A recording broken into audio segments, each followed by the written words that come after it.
firman Tuhan bagi kita hari ini.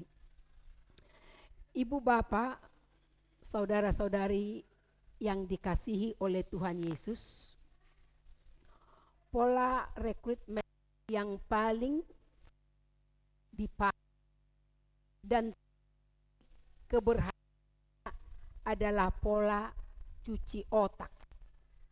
Jadi seseorang itu dicocoki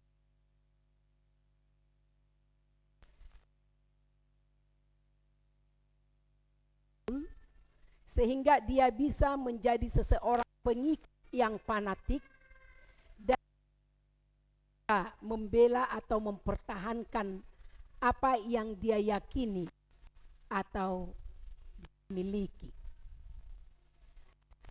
Meskipun keberhasilan ini sangat luar biasa, tetapi terbukti orang-orang yang dicuci otaknya pada dasarnya mereka robot-robot yang tanpa hati nurani. Mereka bekerja, mereka mengikuti yang mereka yakini seperti robot tanpa hati. Namun Yesus tidak bermaksud menjadikan murid-muridnya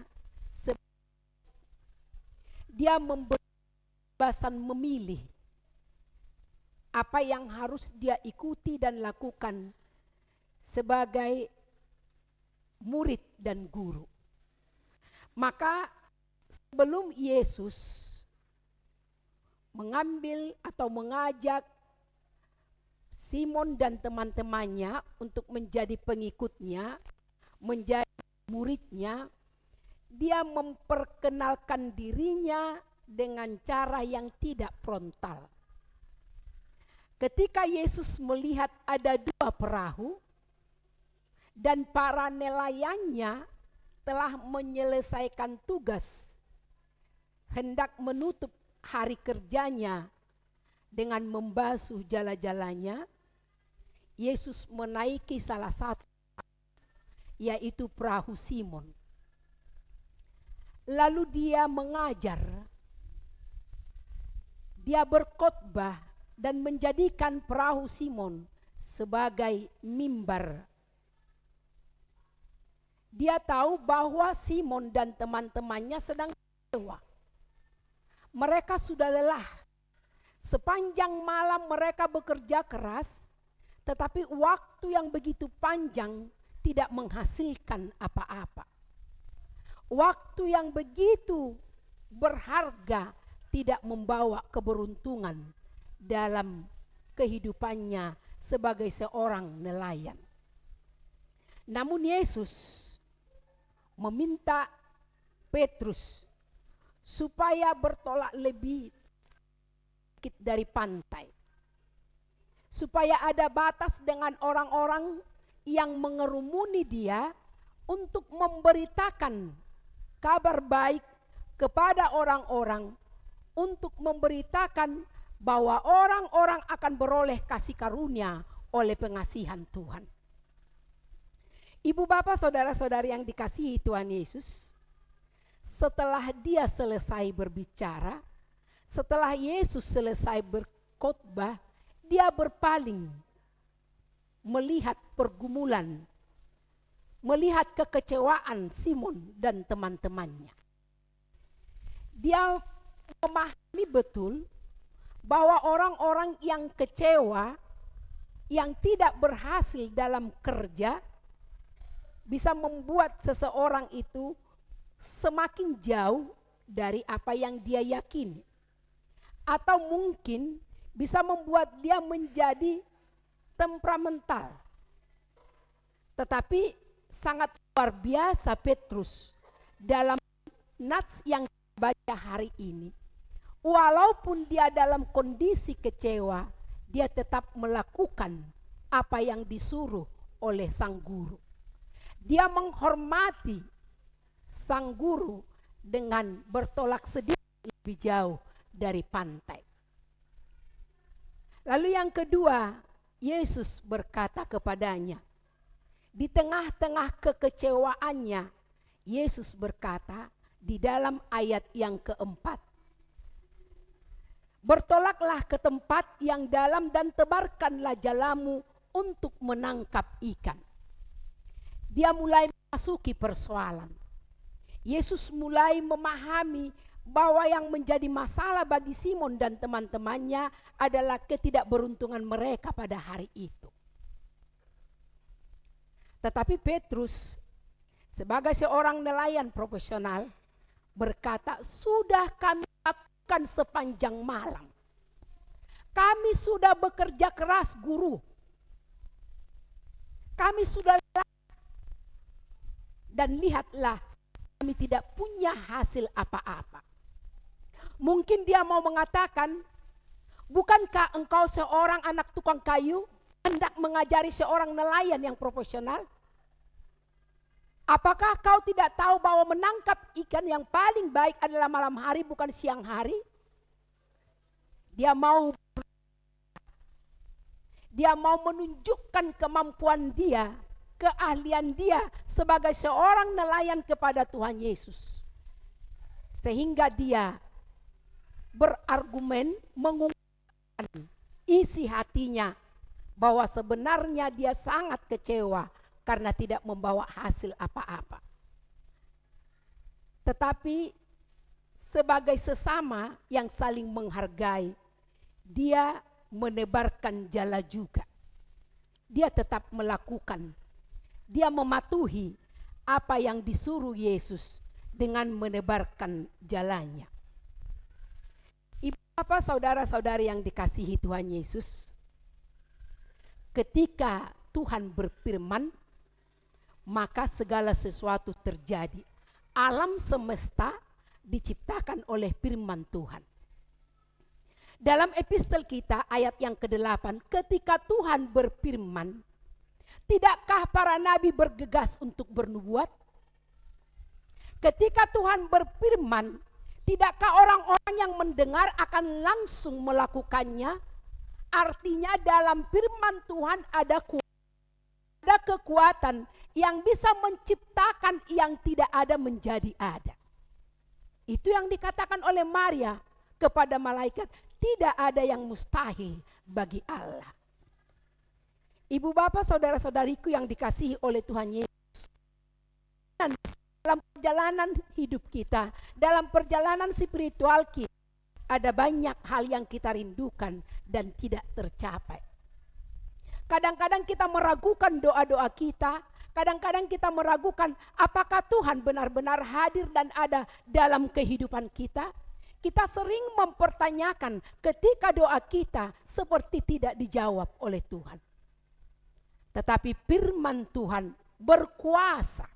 Firman Tuhan mempunyai kekuatan. Firman itu memulihkan yang terluka. Firman itu menghubungkan yang terpisah. Firman itu memberikan sukacita dan damai sejahtera. Maka ketika Simon Petrus, Yakobus dan Yohanes menebarkan jala sesuai perintah Yesus, dan secara ajaib mereka menangkap sejumlah besar ikan, mereka melihat satu gambaran bahwa bersama dengan Yesus yang tidak mungkin bisa menjadi mungkin. Bersama Yesus hatiku damai. Yang awalnya penuh dengan kekacauan, yang awalnya penuh dengan sakit hati, luka batin, bersama Yesus aku damai. Maka datanglah kepada Yesus. Dia adalah solusi dari semua persoalan yang kita alami. Masalah pekerjaan, masalah anak-anak, masalah pendidikan, masalah rumah tangga, jodoh dan lain sebagainya. Datanglah kepada Yesus. Tuhan punya banyak cara untuk menjadikan yang tidak mungkin menjadi mungkin. Tuhan punya kuasa, firman-Nya berkuasa, berkekuatan, dinamis. Ada tenaga di dalam firman itu untuk menjadikan yang tidak mungkin menjadi mungkin. Artinya, walaupun awalnya Petrus berlogika dengan apa yang disuruh Tuhan Yesus, tetapi dia tetap melakukan apa yang disuruh Yesus. dia tidak terjebak dengan kekecewaan, dia tidak terjebak kepada kelelahan sepanjang malam, dia tidak marah atau tidak hanya hasil atas kerjanya yang sia-sia di sepanjang malam. Walaupun Petrus mengungkapkan isi hatinya, tetapi dia melakukan apa yang Tuhan suruh sehingga dia menerima kelimpahan dari rahmat Tuhan. Yang mau disampaikan oleh firman ini, ketika kita taat kepada firman Tuhan, ketika kita melakukan firman Tuhan, maka kita akan terberkati. Saya selalu katakan, bisa kita membaca dan mendengar firman Tuhan, tetapi firman itu tidak kita lakukan. Bisa kita memahami dan mengerti banyak tentang firman Tuhan, tetapi firman itu tidak menjadi bagian dari kehidupan kita. Kita mengetahui, tetapi tidak melakukan. Kita bisa melakukannya, tetapi kita tidak menghidupi firman itu. Tetapi firman itu, kata seorang teolog, dia harus ada di dalam nadi kita, tinggal bersama-sama dengan kita. Kalau Tuhan mengatakan, tebarkanlah jalamu, percayalah. Tidak hanya percaya, tetapi sepenuhnya mempercayakan apa tindakan Tuhan dalam kehidupan kita. Tidak sekedar menebar jala, tetapi kita yakin di balik menebarkan jala ada berkat-berkat Tuhan. Tuhan mampu mengisi pundi-pundi yang kosong. Tuhan mampu mengisi ruang-ruang yang kosong, yang di dalamnya tidak ada ikan, tetapi ketika jala itu ditebarkan, menghasilkan ikan yang begitu banyak. Ketaatan menghasilkan berkat. Ketaatan membawa kita kepada kelimpahan, dikatakan hampir koyak. Saking banyaknya ikan yang mereka dapat, jala mereka hampir koyak sehingga memanggil satu perahu lagi untuk berbagi. Dan kedua perahu itu hampir tenggelam, tidak tenggelam. Ada dua hal yang saya pikirkan. Yang pertama, Tuhan bisa memberikan banyak kepada saya, melimpah. Tetapi kalau saya merasa itu karena kebaikan saya, maka Tuhan memberikan berkat kepada saya, kepada orang lain. Itu makanya banyak orang, hartanya banyak, uangnya banyak, ada tetangganya yang miskin, dia tidak tahu atau mungkin tidak peduli.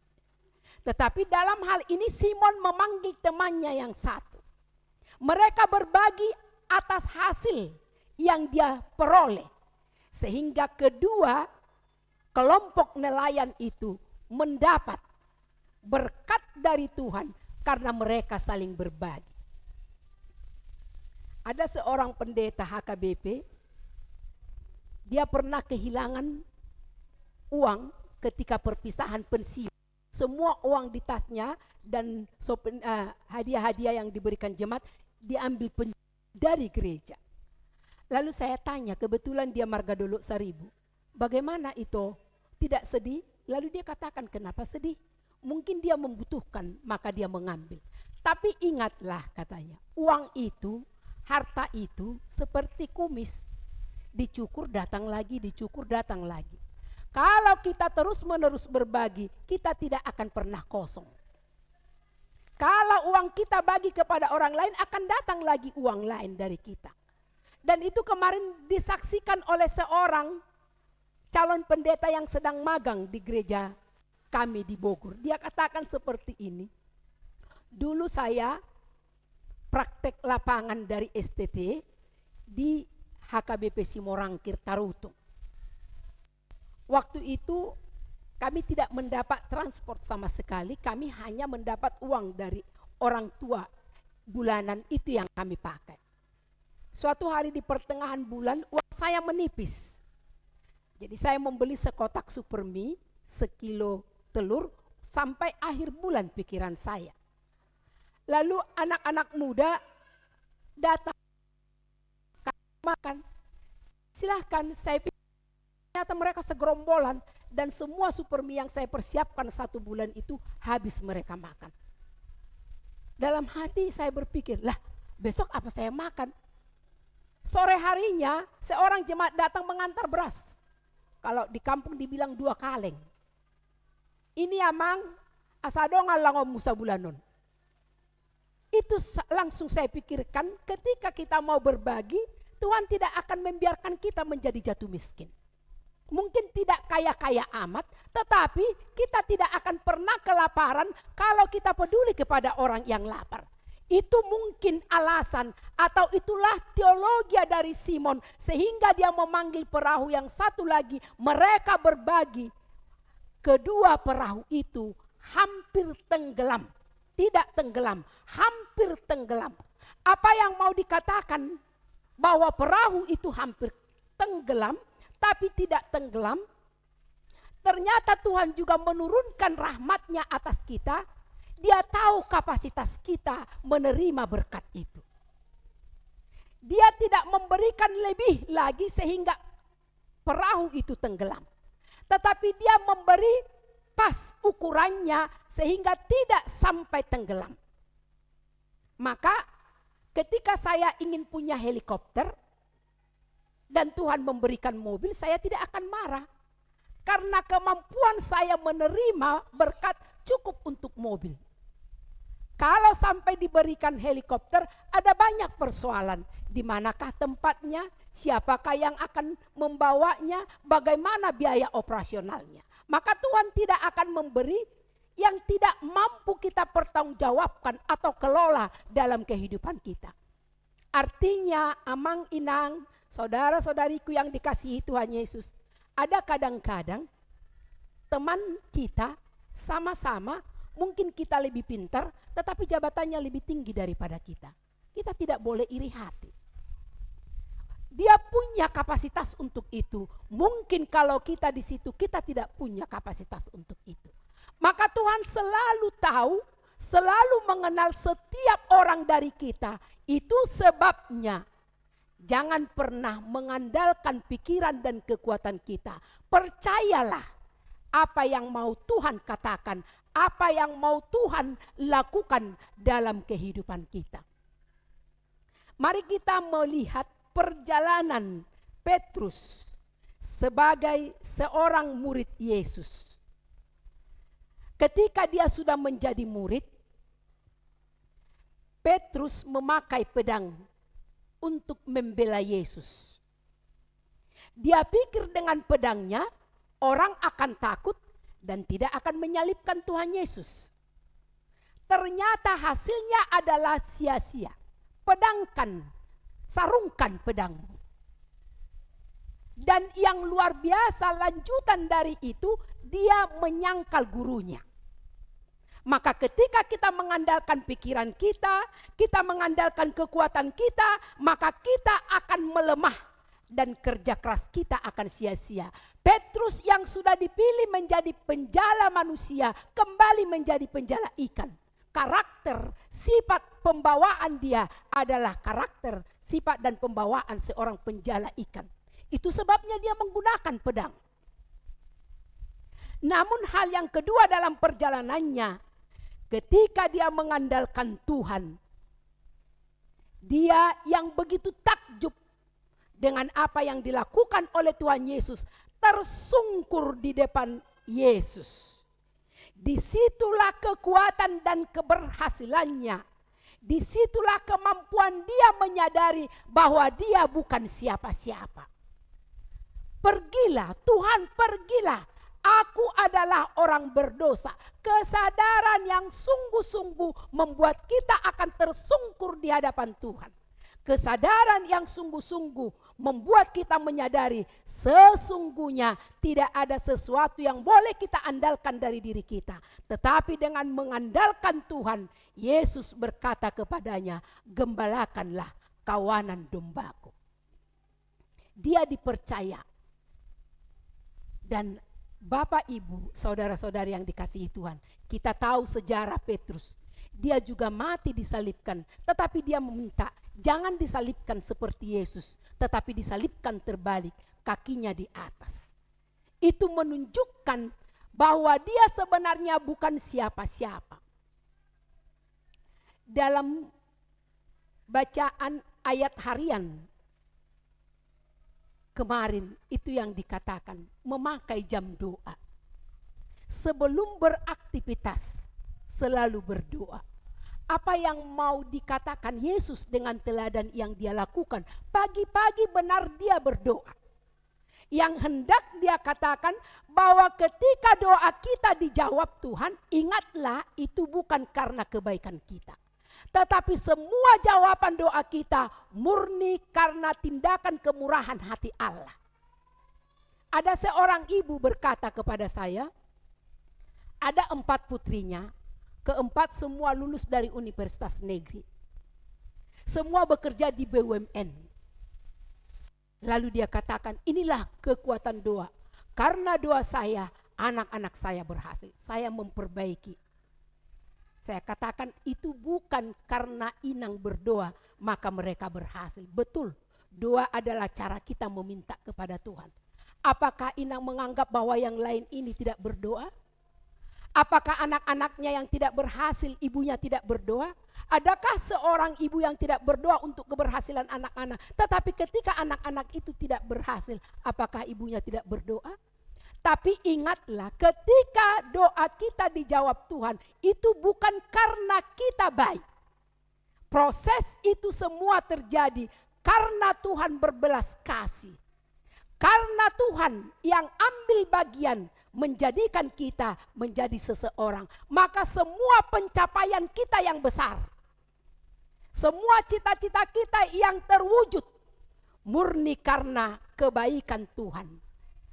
Ketika Petrus menyadari itu, bahwa hasil dari jalannya itu bukan karena kekuatannya, bukan karena keahliannya, bukan karena kerja kerasnya, tapi karena kemurahan Tuhan. Dia tersungkur di depan Yesus, lalu berkata, Tuhan pergilah, aku ini orang berdosa.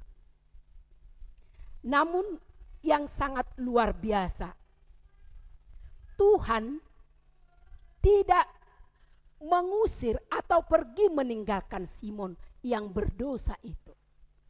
Justru dia memanggil dan mengutus Simon dari penjala ikan menjadi penjala manusia. Tuhan memakai karakter daripada Simon. Dia seorang pekerja keras dalam menjala ikan, maka Tuhan mengutus memakai dia bekerja keras untuk menjala manusia. Tuhan akan memakai potensi dan talenta yang ada dalam diri kita untuk dikembangkan dalam memuliakan Allah, dalam mengembangkan kerajaan Allah.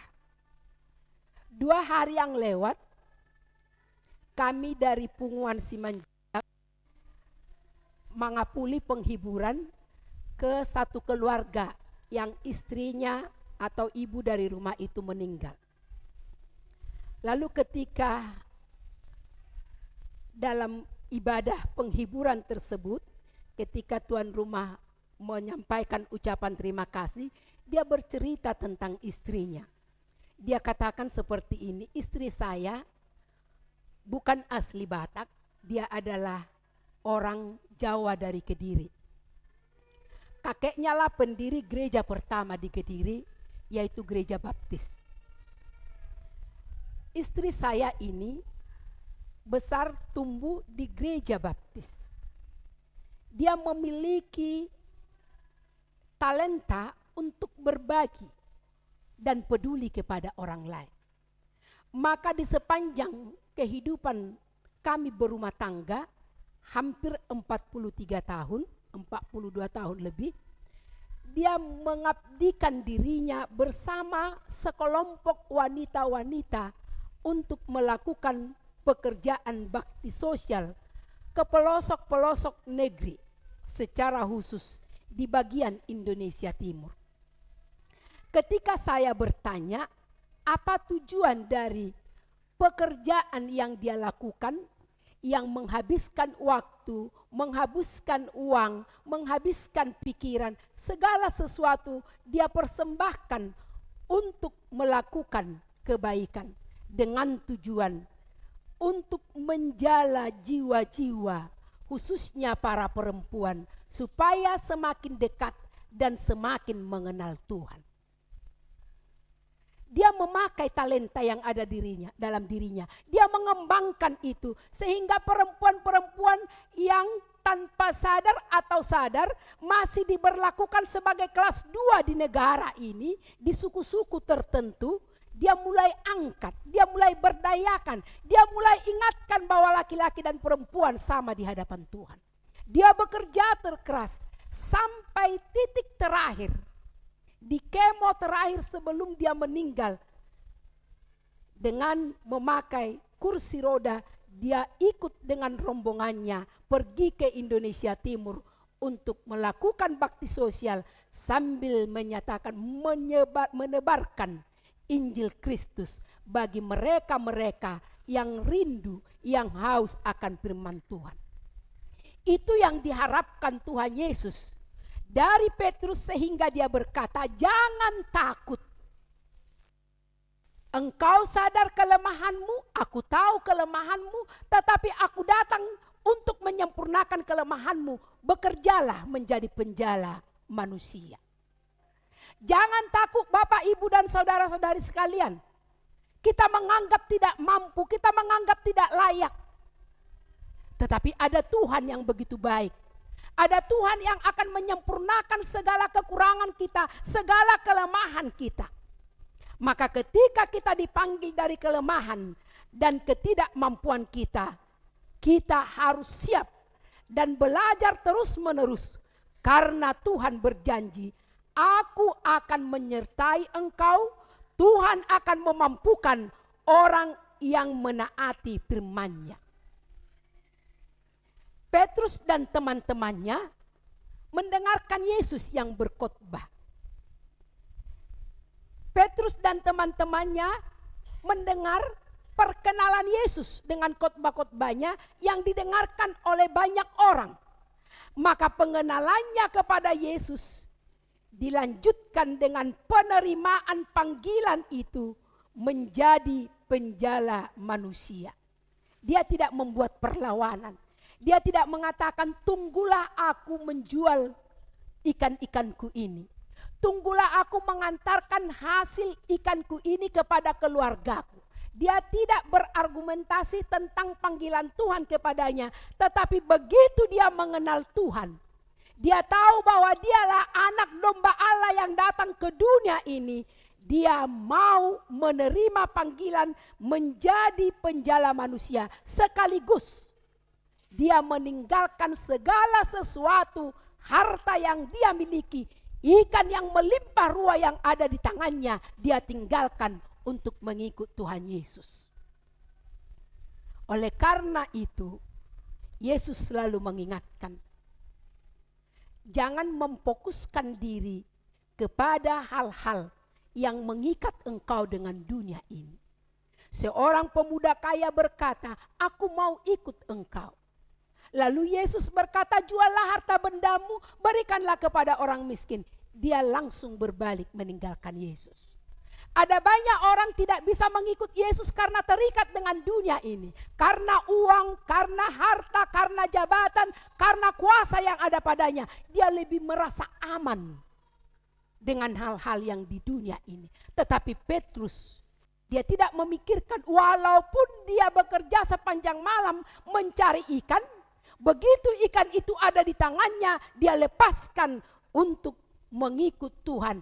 Karena dia tahu bersama Yesus hatiku damai. Bersama Yesus ada keluar biasaan, ada mujizat, ada keajaiban.